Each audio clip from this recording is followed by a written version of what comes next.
It has been over 2 years, it was back in January of 2017, since I bravely attempted this project. And I'd like for you to know that you can do this with all confidence because we're now in 2019 and it's still holding strong. One of the biggest struggles I used to have with my house when I purchased it was a non-working jetted tub in my bathroom. You'll notice that I replaced all the brass with brushed nickel in the after photos and video, but I promise it is the same tub. I even did the gel stain on the cabinetry. So it may look a little bit different, but it's the same thing.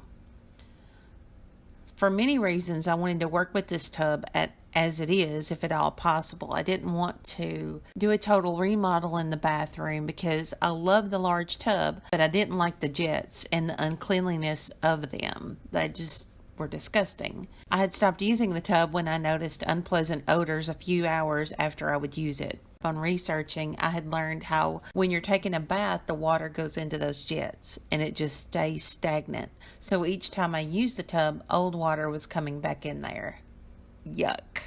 Since this was a non-working tub when I bought the house, I asked a contractor to look at it, but he quickly discovered the wiring wasn't even attached. There had to be a reason someone went to all the trouble to unwire it, so I didn't think I would ever be able to clean the jets by running them. Figuring out what to do now was not an easy decision. In my typical fashion, I researched every option. The option that was ideal, which were jet covers, just isn't available.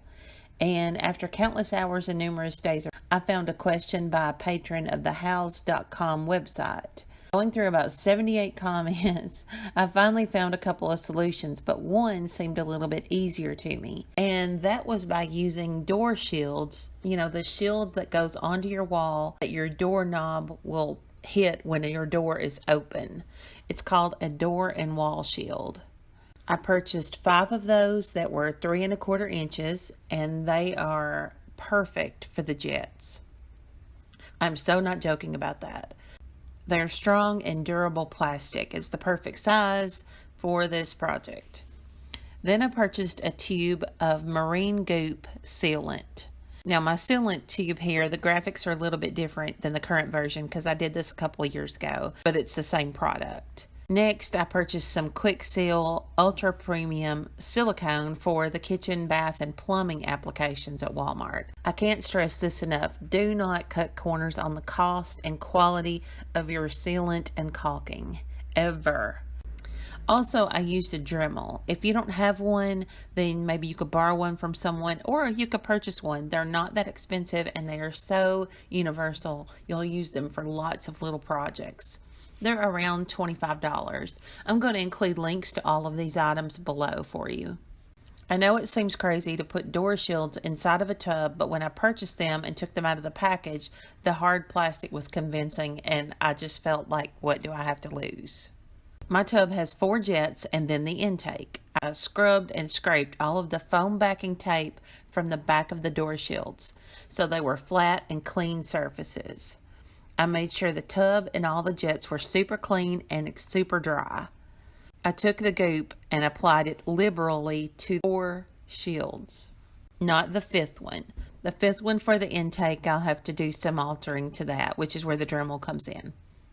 Please be sure to ventilate your room as much as possible and or wear a mask because the odor from the goop is quite strong. Next, I adhered each shield to a jet. I used masking tape in an X formation over each jet to be sure that it didn't slide or move around while drying. For the intake, this was a little more tricky. The door shield size was too large, so I used a Dremel to cut off the excess, and then I sanded the edges. It does not have to be perfectly cut, just as long as it fits under the intake cap and is large enough to cover the opening. I cut notches out for the screw holes on the intake using the Dremel. I took a little off at a time until it fit in the opening snugly. This, by the way, is clean. There's some sort of adhesive on it. It's been bleached multiple times. It's just an adhesive that will not come off.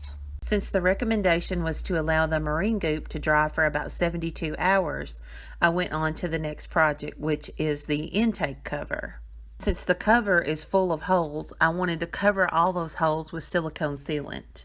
First, I took the cover and squeezed sealant into each hole. Then I used my finger to make sure each one was full of the silicone and smooth. I made sure not to get any sealant in the holes where the screws go. I let this dry for 24 hours, then I turned it over and did the outside the same way. After 72 hours had passed, I caulked around each door shield, as well as around the notches I cut for the screw holes of the intake cap. I waited 24 hours for that to completely dry. Then I screwed on the intake cap and caulked around that.